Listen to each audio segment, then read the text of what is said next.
Mr. Alex Yam.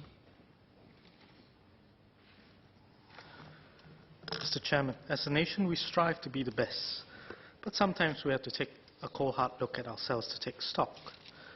We're a city in a garden, but are we truly green? We're fast becoming a smart nation, but can this nation also continue to grow a heart? We're a highly productive workforce, but what are we truly producing?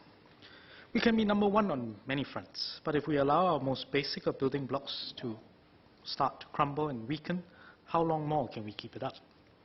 Chairman, as Singapore continues to progress economically, it also seems that, like the rest of the developed world, we're beginning to face what is an increasingly post-familialist future, one where the basic building block, the family, is becoming more sidelined and threatened. Singlehood, childlessness, instability of the institution of the family are growing in many countries around the world. Singapore has not been spared. And while not in the extreme, some anti-natalist propaganda has also recently appeared on our shores. In 2017, our TFR was a dismal 1.16. It was a 7-year low and the second lowest on record. This is despite the billions that we have committed to promoting marriage and parenthood over the years. Our surveys tell us that over 80% of young Singaporeans intend to get married and have children.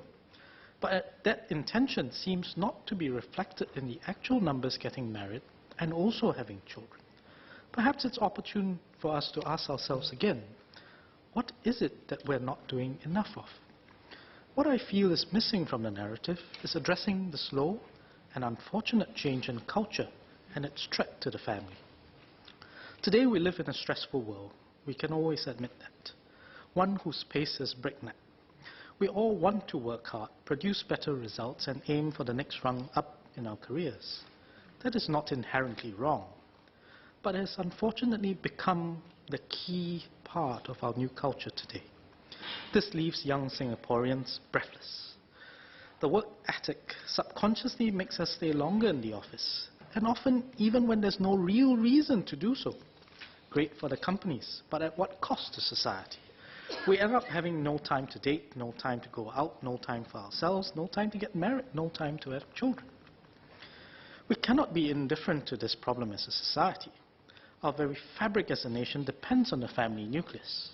Families play vital roles in determining the welfare of children, in meeting our deepest needs for meaning and solidarity with one another, and in shaping the economic and political fortunes of nations. When the family is not flourishing and no longer serves as a central organizing feature of our society, the nation begins to lose its basic unit. So it's not just about the money. The more money we throw at the problem, I fear that the more monetized and mercantile this most natural of building blocks becomes, reinforcing the growing stereotype that families are nothing more than commodities. What we need today is to reinforce a culture that's centered around the family. From our very childhood, we should imbue in our young the importance of family, encouraging them to spend quality time with their own families. For parents of this generation to reset the pace and reset the tempo of our culture. Part of this is also this auto-referential culture caused by technology. Many of us can attest to the fact that when you're at home, you may be with each other, but you're really not with one another. You're with your phones. We pretend to engage one another, but actually we ignore one another. We think we speak to many people, but actually we're just talking to ourselves. On the work front, this happens as well. Technology meant to make work easier literally ties us to our desk even when we're away from the office. And so employers must also see more and more the importance that family plays in having a happy workforce. A purely transactional relationship only engenders stress, where parents fear even taking time off for their family. We need to do more to encourage a change in work culture, not just through incentives like the Enhanced Work-Life Grant. More can be done at the company level, at the cultural level. For all the generosity of our NMP package, there must also be a whole society issues that need to be addressed, cost of living and aspirations. How can we ensure that as a society we continue to value the family and be willing to help families achieve their aspirations? These take more than just policy or programs or grants, but a whole society, a relook of our culture.